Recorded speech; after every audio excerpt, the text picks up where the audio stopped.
2 miles beneath the surface of the Atlantic, the Aegir Station is a bubble of glass and titanium surrounded by a world of eternal night. The scientists who live there call it the safest place on Earth, until a deep-sea earthquake cracked the primary hull. With the communications dead and the airlock jammed by shifting rock, the crew was sealed in a drowning tomb. But the station had one resident the safety manuals ignored: Nemo, a polydactyl, six-toed, tuxedo cat who lived in the air ducts.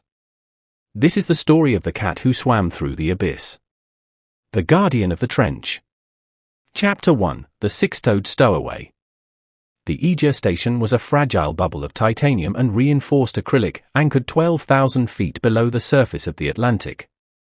In the Hadal Zone, the world is a silent, crushing abyss where the pressure is enough to flatten a steel tank like a soda can. Inside, the station hummed with the artificial rhythm of life support systems and the quiet murmurs of scientists who had traded the sun for the secrets of the sea. It was a world of sterile white halls and glowing blue monitors, a fortress of logic in a kingdom of monsters. In the midst of this high-pressure laboratory lived Nemo. He was a tuxedo cat, his fur a sharp contrast of midnight black and snow white, giving him the appearance of a permanent, formal guest. But Nemo was a stowaway, a high-stakes hitchhiker who had slipped into a supply crate at the Norfolk shipyard. By the time the crew found him, the station had already submerged, and it was too late to turn back. He had become the most illegal, and most beloved, resident of the deep. Nemo wasn't like other cats. He was a polydactyl, born with 6 toes on each of his powerful paws. These extra digits gave him an almost primate-like ability to grip. While the station shifted with the deep-sea currents, Nemo navigated the overhead pipes and slippery maintenance vents with the confidence of a mountain climber. He spent his days in the hydroponics bay, the only place on the station that smelled of earth and growing things, stalking imaginary prey among the rows of glowing kale. To the 12 scientists on board, Nemo was more than a pet, he was a psychological lifeline. In a place where outside meant instant death and the only colors were the cold blues of the monitors, Nemo was a piece of the surface world they had left behind. They took turns sharing their rations with him, and the low, steady thrum of his purr became the only sound that could compete with the terrifying groans of the station's hull. He was the secret they kept from the corporation, a small heartbeat in a world of machines. The crew taught Nemo the layout of the station's vanes, the narrow air ducts and cable conduits that ran behind the walls. He knew the shortcuts through the thermal shielding and the warmest spots near the reactor core. He was a creature of the infrastructure, as much a part of the Aegir as its sonar arrays or its oxygen scrubbers. He moved through the shadows with a quiet, 6-toed grace, a tiny tuxedo-clad ghost haunting the edge of the world. As the tectonic plates beneath the station began to grind against one another, Nemo felt it first. He stopped his play in the hydroponics bay, his ears flattening against his skull. While the human sensors were still processing the data, Nemo's paws felt the high-frequency vibration of a deep-sea earthquake. He let out a low, guttural growl, his amber eyes fixed on the primary viewport where the darkness of the trench seemed to thicken with a new, terrifying weight. Chapter 2: The Fracture. The earthquake hit at 0400 hours, a violent, bone-shaking tremor that felt like the planet itself was trying to shrug the station off its back. The sound was a deafening roar of grinding stone and snapping metal. In the main lab, the heavy research equipment tore free from its moorings, sliding across the floor like lethal projectiles. A massive rock spire, dislodged from the canyon wall, plummeted through the water and slammed into the emergency escape pod bay, crushing it into a tangle of useless junk. The station's primary power grid failed instantly, plunging the crew into a terrifying, red-lit gloom. The emergency sirens shrieked for a few seconds before choking on their own circuitry. But the most terrifying sound was the hiss, the sound of high-pressure seawater find a way into the station. A fracture had opened in the transition corridor, and the Atlantic was beginning to force its way in, one freezing gallon at a time. The heavy pressure doors slammed shut automatically, sealing the crew in the main lab. Dr. Aries, the lead researcher, struggled to his feet, his flashlight beam cutting through the thick silt and smoke. He looked at the structural monitors, they were trapped. The earthquake had shifted the station's foundation, jamming the main airlock and flooding the only exit to the surface. They were in a titanium cage, and the water level in the transition corridor was already rising. They had enough oxygen for 6 hours, but without the escape pods, they were just waiting for the glass to give way. The red emergency lights cast long, distorted shadows against the glass walls. Outside, the abyss was no longer empty, it was filled with a swirling cloud of silt and debris. The pressure against the hull was increasing as the station settled deeper into the silt. Ares knew that the rescue submersibles wouldn't even know where to look. The primary communications array had been sheared off by the rockfall, and their internal distress beacon was too weak to penetrate the thick layers of sediment. Nemo emerged from the wreckage of a storage locker, his fur standing on end. He moved to Ares's side, his six-toed paws pressing into the wet floorboards. He didn't look at the humans, he looked at the flooded transition corridor. He could feel the pressure through the steel, a deep, rhythmic thrumming that told him the station was losing its fight against the deep. He was a creature of the surface, now trapped in the heart of a mountain of water. The crew gathered in the center of the lab, their faces pale in the flickering red light. They were scientists, men and women of logic, and the logic told them there was no way out. The only manual distress beacon, the high-powered flare that could pierce through 2 miles of water, was located in the external maintenance shed. But that shed was separated from them by 30 feet of flooded, turbulent conduit. They were paralyzed, watching the spiderweb cracks begin to form on the primary viewport. Chapter 3: The Impossible Message. Dr. Ares stared at the blueprints on his tablet, his mind racing through every possible scenario. The maintenance shed was a small, independent module that held the station's emergency signaling equipment. To reach it, someone had to navigate that umbilical, a narrow service pipe that carried the fiber optic lines.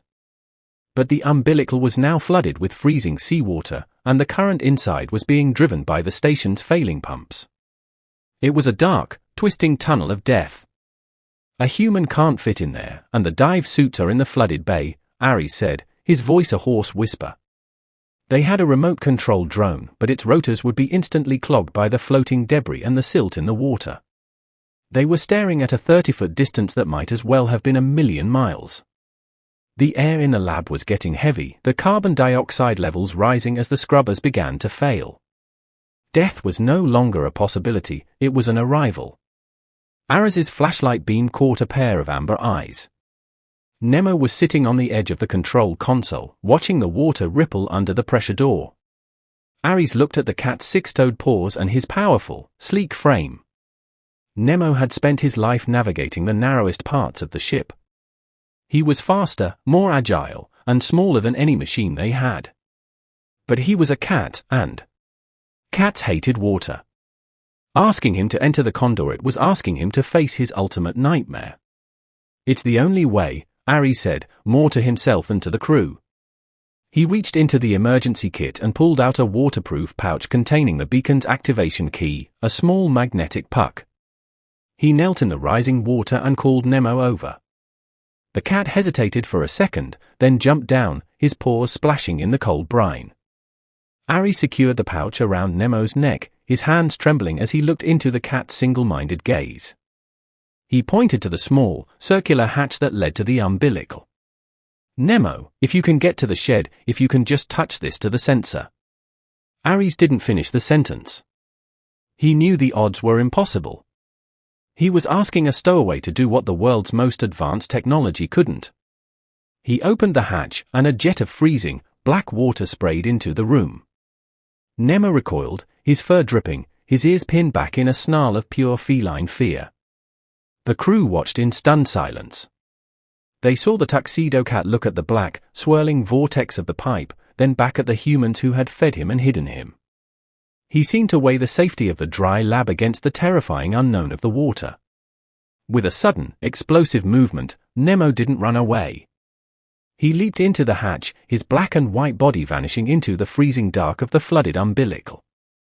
Chapter 4: Into the Black Water. Inside the umbilical, the world was a nightmare of cold and pressure. The water was near freezing, a temperature that should have paralyzed Nemo's muscles instantly. But the adrenaline of the Tuxedo cat was a powerful fuel. He paddled with his powerful, six-toed paws, fighting against a current that tried to wash him back into the lab. He was swimming in a pitch-black pipe, the only light coming from the faint, bioluminescent sparks of short-circuiting wires. Shivering so violently he could barely stand. He looked at the console, his single-minded focus remaining on the blue sensor light that marked the beacon's activation point. He was a small, wet hero in a world of drowning machines. Chapter 5: The Breath of the Abyss. Nemo stood on the floating rack, the water lapping at his paws. He looked at the sensor plate, which was 5 feet above the water line. For a normal cat, the jump would have been easy, but Nemo was exhausted, his fur was heavy with 10 pounds of water, and the shed was tilting at a dangerous angle. He took a staggering step forward, his 6-toed paws slipping on the wet plastic. He knew he only had one leap left in his tired body. He coiled his muscles, his tuxedo fur dripping onto the rack. He launched himself into the air, a blur of black and white against the red emergency lights of the shed. He caught the edge of the console with his front paws, his extra toes locking onto the metal frame like iron hooks. He hung there, his legs dangling over the rising water, his teeth bared in a grimace of pure effort. He hauled himself up, inch by agonizing inch, until he was level with the sensor. The activation key in the pouch around his neck was just inches from the plate.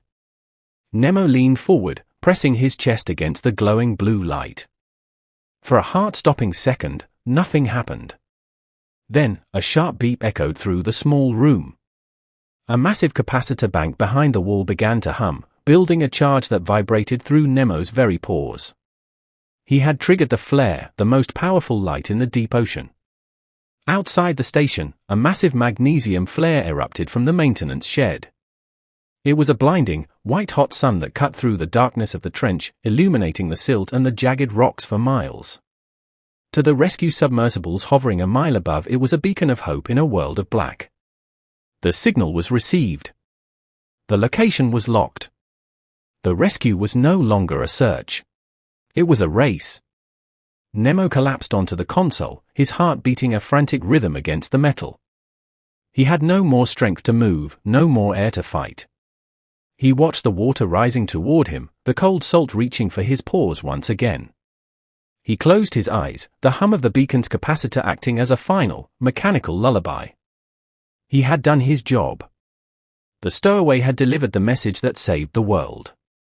Back in the main lab, the scientists saw the white glow through the silt-covered viewport. They cheered, some of them weeping, as they realized the beacon was live.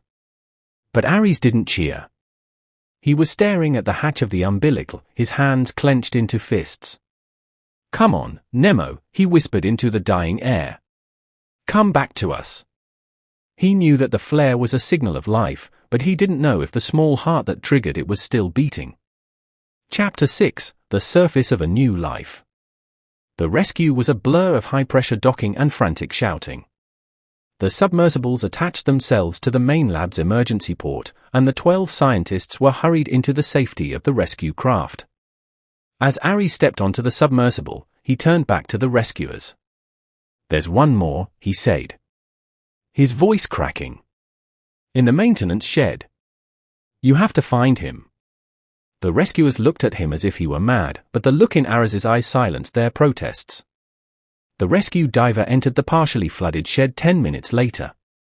He expected to find a jammed circuit or a broken wire. Instead, he found a small tuxedo cat lying atop the console, his fur frozen into stiff peaks of salt. Nemo was barely breathing, his body temperature dangerously low, but when the diver picked him up, a faint, rhythmic thump came from his chest. The 6-toed hero was still alive, holding onto life with the same tenacity he had used to hold onto the pipes. The Aegir Station collapsed into the silt an hour later, crushed by the shifting tectonic plates. It became a monument of twisted titanium at the bottom of the trench. But on the surface, the story was just beginning. The news of the guardian of the trench became a global sensation. Nemo was the only cat in history to be given a full naval escort to the shore, and his face appeared on every digital screen from New York to Tokyo. Nemo didn't care about the medals or the fame. He was taken to the Oceanographic Institute, where he was given a specialized heated room and a diet of the finest fresh tuna. His 6-toed paws eventually recovered their strength, though he developed a permanent habit of sleeping as close to a heater as possible.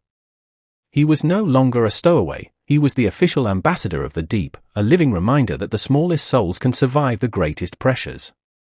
Today, if you visit the Institute, you'll find a tuxedo cat sitting in a sun-drenched window overlooking the Atlantic.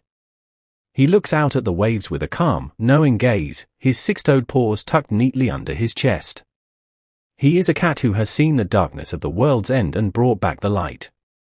He is Nemo, the stowaway who became a legend, and he is finally, truly, home. Nemo was a secret stowaway who was never meant to be in the deep, but he became the only light in the ocean's darkest hour. He proved that no matter how deep you fall, courage can always bring you back to the surface. If Nemo's incredible journey moved you, hit that like button and subscribe to Paws That Saved Lives. We bring you the most thrilling animal legends every single week. Comment trench below if you believe animals have a bravery that goes beyond human understanding.